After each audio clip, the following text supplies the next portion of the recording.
Now, obviously, the next question is the Yankee offense didn't do that well today. Now, the two guys that came out of the bullpen for the Indians, people should not dismiss them.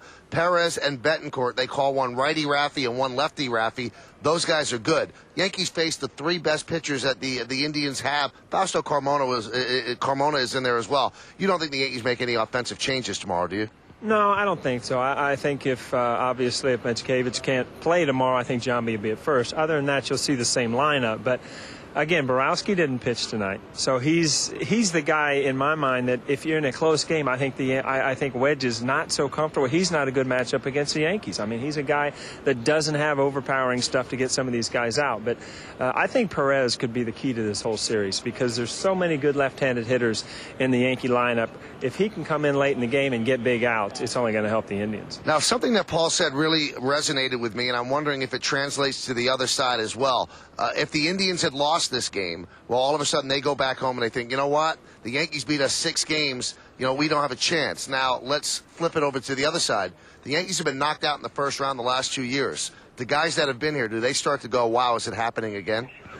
I think it can, but it can also be, where you realize that you're just not going to walk through this thing. And I think that those years that you're disappointed from losing are big reminders what can happen if you're not ready to come out and play. And I think tomorrow, these series can change so quick. I mean, momentum can go up and down. Right now, if you turn on the TV, everybody's sky high in the Indians. All of a sudden, you have a big rally tomorrow. You're the Yankees. You win a game, and the momentum's on your side. You just split the series, and you're on your way to Yankee Stadium. Now, Paul O'Neill did not like the matchup Chien-Ming Wang against the Indians, but you do like the matchup of Andy Pettitte against the Indians. Well, I like the matchup with Andy Pettitte against anybody, but he also, he's got a good breaking ball.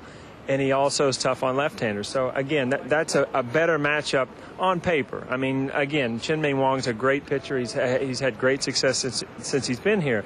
But sometimes you face teams that are just dead fastball hitters. And in my mind, that's what the Indians are. Well, bottom line, I think this is from the theater of the obvious. Yankees have to win this game tomorrow. You don't want to go back to Yankee Stadium with Roger Clemens, whose health is still an issue, pitching a game that they have to win. So tomorrow becomes a huge ball game for the Yankees. When you have a 5-game series, you can't go down 0-2 because you don't like your chances.